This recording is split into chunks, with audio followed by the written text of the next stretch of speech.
Hi there, greetings from Enrise. So Canada is actually one of the most popular study abroad destination for Indian students.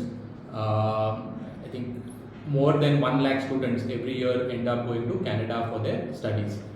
However, over the last 1 month, there have been a lot of changes in terms of the rules and regulations for Canadian student visas, and this is already having and is likely to have a big impact on students who are planning to study in Canada.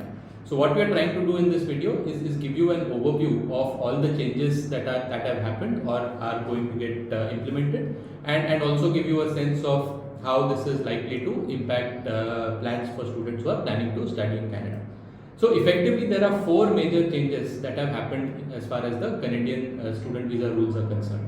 The first change, which was implemented earlier in January, was the minimum financial requirement that you have to show for living expenses was increased from $10,000 to about $20,635. Right? So that's a very significant increase in the financial requirement. Practically, what that means is, in case you are getting a GIC certificate, if you are applying for a SDS visa, that would mean that the GIC certificate amount needs to increase from $10,000 to $20,635. Right? So that's a significant upfront amount that gets blocked. So that's the first most important change. The second important change that has happened is Canada has actually put a cap or a limit on the number of student visas that they plan to issue every year for the next 2 years.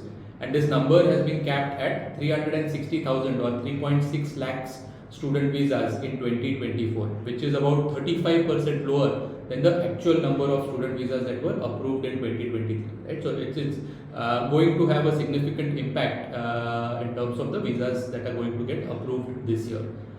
This will have no impact on students who are planning to study or go to Canada for their master's or PhD programs, because those would not get counted in this cap.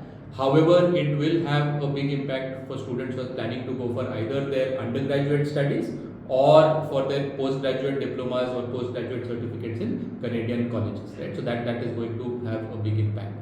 Also, the way this 360,000 visas is going to get divided between different provinces is going to be based on the population of each of those provinces. Right? So every province will get a particular allocation depending, which is proportionate to their population. What that would mean is provinces such as Ontario, which are the most popular provinces for or amongst the most popular provinces for Indian students, it will become even harder to get student visas to study in those provinces, right? Because earlier the number of students going to these provinces was disproportionately higher compared to the population percentage of the provinces such as Ontario, and now that the allocation is going to happen based on the population, the effective number of student visas available for students going to Ontario will actually reduce by more than 35%. It could reduce as much as 50-55%. So that is going to have a big impact and something that needs to be kept in mind. The third change, right? So typically students who go on student visas, and if they take dependents with them, especially their spouses, those spouses so far have been allowed to work in Canada, or they have the rights to work in Canada. However, this is also going to change. If you are studying for a master's or a PhD program, then the spouse will still be allowed to work. However, if a student is studying an undergraduate program or doing a postgraduate diploma or a postgraduate certificate in a college, the spouse will not have any rights to work, right? So you can still take your spouses as dependents on a student visa. However, they will not have work rights if you are doing a undergraduate program or a postgraduate diploma or postgraduate certificate. The last change that has happened is international students who are studying in some very specific programs, which are in the form of public-private partnerships, or kind of where public universities have licensed their curriculums to private colleges to run these programs. For those programs, if you are studying in any of those programs, you will not be eligible for a postgraduate work permit, right? So this rule will require a little more clarity in terms of which all colleges are going to get impacted by this, and whether it is the entire college or certain programs or certain campuses within those colleges I think some of that clarity will come over the next few weeks and months. However, this is definitely something that needs to be kept in mind, right?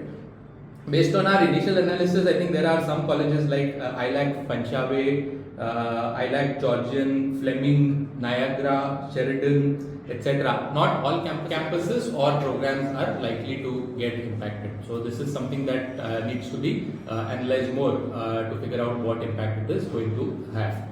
Right. So given all of these changes, I think 2024 is definitely going to be a challenging year for students who plan to study in Canada, especially students who are not planning to do masters or PhDs. I think students who are planning to do masters or PhDs are not really going to get affected significantly, but all other students are going to get affected quite a bit. So that means a couple of things, right? One is, in case you are still planning to study in Canada, you need to start planning well in advance, right? So getting visas at the last minute, given all of these constraints and the limits, is going to be even harder than what it was earlier. So it's really something that you need to start planning early. Also, given all of these restrictions and the general sort of state of relationships between India and Canada, I think it's also worth considering whether Canada is the right destination, at least over the next 1 or 2 years, or are there other countries that you should be evaluating, like countries like UK, perhaps Australia, Ireland, US, etc. Right? So I think these are all questions that students are going to be sort of thinking through and making decisions on over the next few years. Right? So we at Enrisen are here to help you out to sort of navigate this changed visa rules and regulations, but at the same time also to help you out figure out which countries or which programs or which universities make the most sense for you.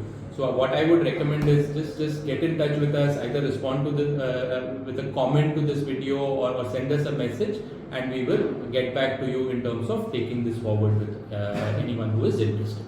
Thank you so much.